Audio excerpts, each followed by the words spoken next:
Alright guys, we're back with Noli. So I have the moist and meaty, so I've got to tell you, I am a little bit stumped by this dog's seemingly selective appetite.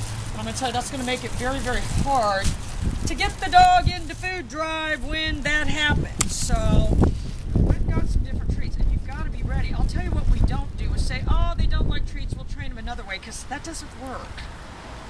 So anyway, we're still just going to wait till she's...